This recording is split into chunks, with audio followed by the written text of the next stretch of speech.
faut savoir que notre subconscient, il a été formaté de 0 à 7 ans. Et sur le subconscient, on y a tout ce que tu as pu entendre, tout ce que tu as pu entendre, qui venait de l'extérieur, des croyances, des superstitions, ouais, t'es pas assez, tout ça c'est imprégné, et après ça te fait agir en mode pilote automatique. Si tu as la croyance que tu es quelqu'un qui est timide, parce que tout le monde te le dit, on va dire, mais de toute façon, lui il est réservé, lui il est timide, et en fait tu vas vraiment entretenir cette croyance, et tu vas avoir la preuve directe que c'est vrai, parce que c'est l'image que tu as de toi. Salut, moi c'est Simon. Après avoir souffert durant des années du regard des autres, j'ai pris la ferme décision de quitter cette vie misérable dans laquelle je m'étais enfermé. J'ai alors entrepris un travail long et minutieux sur moi.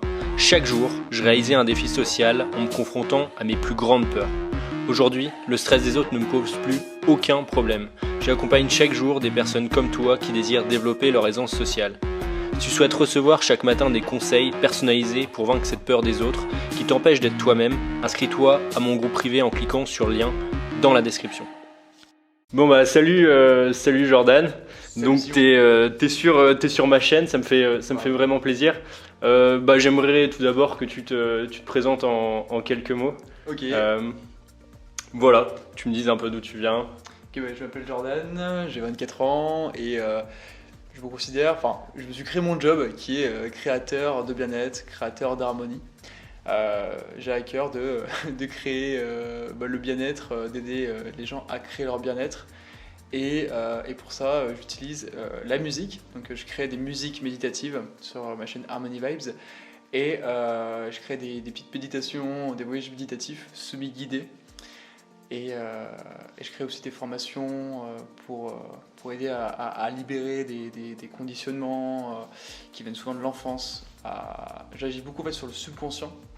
Moi quand j'étais plus jeune, j'étais pas très angoissé, très stressé, j'avais beaucoup de blocages, beaucoup de limitations, et j'ai pu vraiment faire bouger beaucoup de choses avec la méditation et en débloquant, en agissant sur mon subconscient.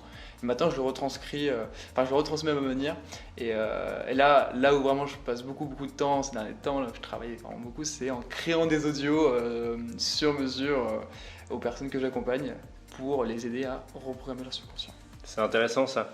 Et donc tu parlais de... Moi c'est vrai, moi c'est parce que je te connais un petit peu, j'aimerais savoir un petit peu d'où tu viens un peu parler. Tu sais que sur ma chaîne je parle beaucoup de tout ce qui est en lien avec la confiance en soi, la timidité, le charisme, toute cette sphère un petit peu du développement personnel.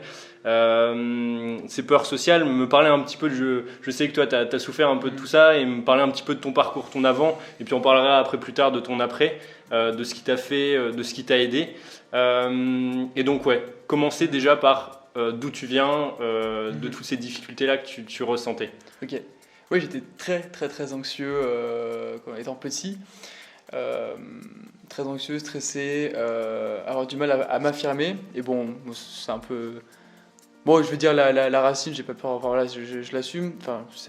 Je veux dire, la vérité en fait, c'est parce que avant de venir au monde, j'ai été en fait confronté à une situation un peu délicate, dans le sens où une semaine avant que je naisse, l'enfant qui était dans le ventre de la sœur à ma mère, il est décédé, et normalement on aurait dû naître à peu près en même temps, et moi en fait j'étais celui qui est né en fait, et quelque part, j'ai compris après, hein, mais quelque part inconsciemment, je devais m'excuser de vivre, d'être.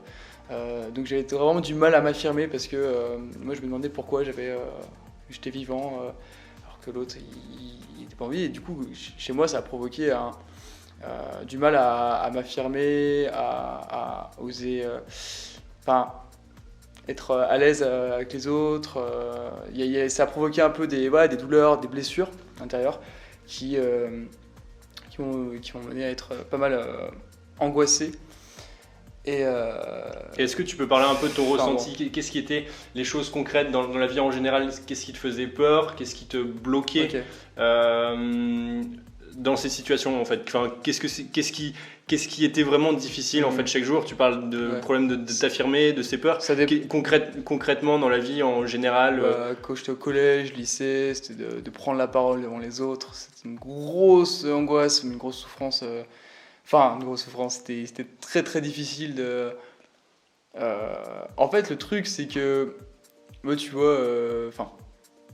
j'ai une éducation où j'ai grandi vraiment dans un cercle très bienveillant, dans l'amour et tout, et j'ai toujours été un petit peu, enfin là-dessus, pas en mode bisounours, mais très, enfin un peu le cœur ouvert et tout ça, et souvent en société, au collège ou au lycée, je me suis retrouvé avec des personnes, enfin dans des cercles où c'était un peu plus violent en fait, où il y avait un peu une méchanceté, et, euh, et du coup, moi j'avais du mal au fond, j'avais du mal à me sentir à l'aise en société, parce que la société était très différente. Et je sais pas si ça répond, mais concrètement, c'est que ça m'empêchait d'exprimer vraiment ce que j'avais sur le cœur. Moi, j'ai envie, déjà à l'époque, j'avais envie que voilà, tout, qu'il y ait du respect, que les gens se respectent, s'aiment les uns les autres et tout, ce genre de trucs. Et si je comprends bien, en fait, tu sentais que tu n'étais pas complètement toi-même. En fait, ouais, je sentais que si j'étais complètement moi-même, ça allait pas avec la société. On allait me juger, on allait me dire ouais, mais lui il est différent, il est pas. Enfin, ah ouais, j'allais en prendre plein la gueule.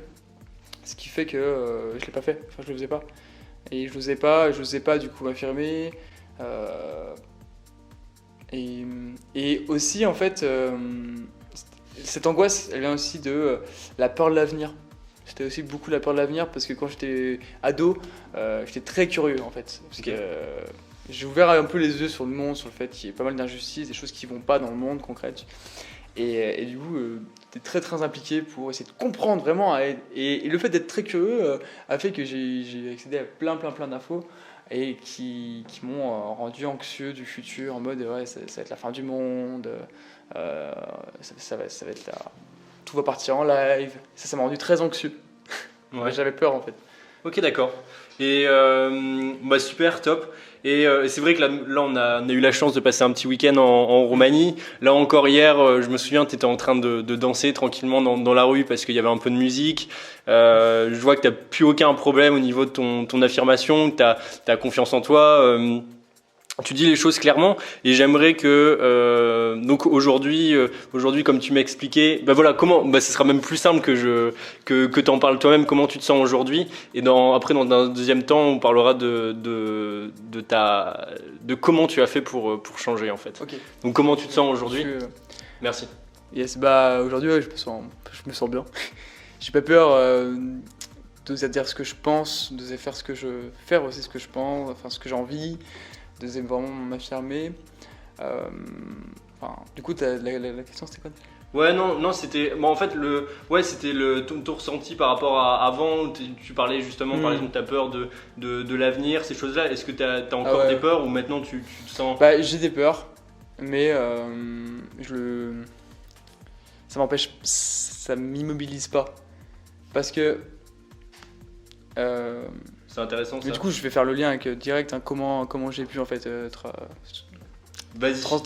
transformer le changement. Dis-moi. Le changement, on veut savoir. Il est à base d'action. C'est qu'à un moment donné, il y a quelques années, j'avais envie de donner une séance de méditation en musique sur Lyon. Ça me terrifiait, j'avais peur de le faire, faire un événement, recevoir des personnes que je connais pas, même communiquer sur les réseaux. Imagine que je fais un bid, imagine que ça marche pas et tout, tu vois, plein de trucs. Et juste, je l'ai fait. Et alors ça a été déjà un gros challenge, mais déjà avant ça, il y avait une plus petite action qui était, j'avais cette idée d'entreprendre.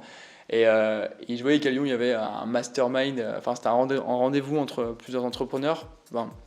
C'était un petit événement, c'était pas les gros masterminds bien chers, mais c'était un petit événement. Et rien que là, ça me faisait peur d'y aller parce que j'allais devoir parler de mon projet, pitcher mon projet, et ça me faisait trop peur, mais j'y suis allé ce jour-là, et je me rappelle sur là, petit tips, je m'étais répété une affirmation, une phrase. Donc je crois que l'affirmation, c'est j'ai totalement confiance en moi. Je sais plus ce que c'était les mots, mais tout le long du chemin, je me suis répété cette affirmation pour un peu hacker mon mental, pour pas que mon mental il fasse que j'ai tellement peur, que j'angoisse tellement que finalement je fasse demi-tour. Donc je fixais mon attention sur cette affirmation, et je me rappelle très bien que je marchais et tout, j'étais sur la route et tout pour y aller, j'avais le cœur qui battait hyper vite, en mode peur, mais je fixais mon attention sur cette affirmation là, et ça m'a vraiment permis d'y aller. Et c'est ouf enfin, du coup, j'ai fait ma présentation, mon pitch, et pour moi, je pensais que c'était... tu vois, j'avais peur, j'étais hyper angoissé. Il y a un mec qui est venu me voir, en plus, un bon entrepreneur, il m'a dit ouais, mais j'ai grave kiffé ton énergie et tout, il a voulu en parler. Et comme quoi aussi, des fois, on a tendance à vraiment se mettre la pression. Mais je pense que ça peut être c'est une bonne chose en fait. C'est parce qu'en fait, on veut faire les choses bien. Et enfin, je sais pas. Alors là, je pars un peu en live, mais tout ça pour dire que finalement, je pense que je me faisais un film ce jour-là, en mode t'es pas assez, on va te juger et tout. Et au final, j'y suis allé, je l'ai fait. Attends, pour recentrer, en allant à cet événement, bah, ça m'a ouvert les yeux sur vas-y, lance ton truc, parce que les gens aussi, on a pu en discuter, ils m'ont dit ouais, mais vas-y et tout, vas-y, et confiance. Et ça m'a aidé. Donc ça, c'était une petite action, mais après, voilà, j'ai eu l'action de faire la séance sur Lyon, en musique, du coup, quand je l'ai fait en live, ça m'a donné confiance, parce que j'ai vu qu'il y avait des bons retours, les gens aimaient. Et après, des petites actions, donc monter ma chaîne YouTube, m'exposer, ce qui était très très difficile. Mais toujours dans la peur, t'as toujours cette peur qui était là. Donc en fait, à chaque fois, tu parles, c'est intéressant ça, donc à chaque fois, tu parles de confrontation à la peur et de petites, si je comprends bien, en fait, en résumant, de petites actions. En petite action, en fait, tu as réussi à développer ta confiance en toi aujourd'hui qui te permet de faire tout ce que tu veux aujourd'hui, en fait, où tu n'es plus freiné par tes peurs. Et donc ça c'est une super astuce. Et la deuxième que j'aimerais aussi, parce que toi tu es quand même quasiment l'expert, j'aime dire, du subconscient, et tu as fait un gros travail sur toi, et je pense aussi c'est ce qui a changé un peu entre guillemets ta vie à ce sujet-là, notamment ta confiance en toi, l'affirmation de toi. Est-ce que tu peux parler justement de ton travail à ce sujet-là au niveau du subconscient que tu as fait sur toi? Yes. En fait, pour faire très simple, ça remonte à l'âge de 17 ans. Il faut savoir qu'à l'âge de 17 ans, je suis très anxieux. Je suis dans un lycée, un environnement où les gens sont vraiment très très confiants en eux et tout. Et moi, je suis plutôt celui qui est effacé, qui va être en retrait et tout, qui n'ose pas s'affirmer. Donc je fume des joints le soir, ça aide pas aussi à aller de l'avant, tu vois, quand t'es mou comme ça. Donc je fume des joints, mais à côté de ça, je m'ouvre un peu au développement personnel, au fait qu'on peut transformer sa vie, on peut s'améliorer, à la spiritualité aussi, à la méditation. Mais un jour, je tombe sur un article qui est de reprogrammer son subconscient en écrivant une lettre, en fait. Genre, tu vas écrire une lettre et tu vas poser tes intentions, genre, voilà ce que je veux, mais tu les écris au présent. Et moi, à cette époque, je voulais changer le monde. Tu vois, je voulais changer le game, et je voyais que le monde partait en live, qu'il y avait plein d'injustices, plein de violences. Et moi, tu sais, je voulais être là, je veux changer le monde. La grande vision. C'était ma grande vision. Mais t'as raison. Et voilà, donc c'est parti cette grande vision à 17 ans. Là, tu vois, j'en ai 24. À 17 ans, d'avoir posé cette grande vision, écrit noir sur blanc, paf, tac, ça, je veux ça, je veux ça, je veux ça. J'ai écrit cette lettre. Et en fait, j'ai impressionné mon subconscient. Comment ? Bah, on veut savoir. Ah non, est-ce que je le dis ? Ok, je le dis. Normalement, je le dis pas. Mais maintenant, je le dis. C'est tout récent. Donne un petit. Ah non, c'est pas. C'est juste dans le sens où c'est un peu. J'ai mis du temps à vraiment. Maintenant, je le dis en fait, même dans les conférences, et je le dis, mais à un moment donné, ça aurait pu paraître vraiment trop perché. Et puis, c'était un peu mon petit secret. Mais c'est une action que j'ai faite et qui, pour moi, a eu beaucoup de sens en fait. Et je pense vraiment que ça a marqué mon subconscient. Ça a été en fait d'aller. Un jour, une fois que j'ai écrit ma lettre, justement, mon subconscient.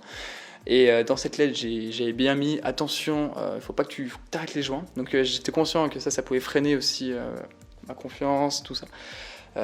Donc j'ai fait cette lettre. Je suis allé creuser un trou en fait dans une colline. Donc j'ai pris mon scooter, une pelle, et je suis allé faire un trou pour creuser cette lettre.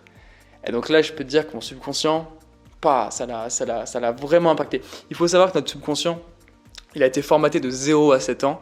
Et sur le subconscient, on y a tout ce que tu as pu entendre, qui venait de l'extérieur, des croyances, des superstitions, ouais, t'es pas assez, tout ça c'est imprégné, et après ça te fait agir en mode pilote automatique. Si tu as la croyance que tu es quelqu'un qui est timide, parce que tout le monde te le dit, on va dire, mais de toute façon, lui il est réservé, lui il est timide, et ben en fait tu vas vraiment entretenir cette croyance, et tu vas avoir la preuve directe que c'est vrai, parce que c'est l'image que tu as de toi. Donc c'est vraiment un truc de fou.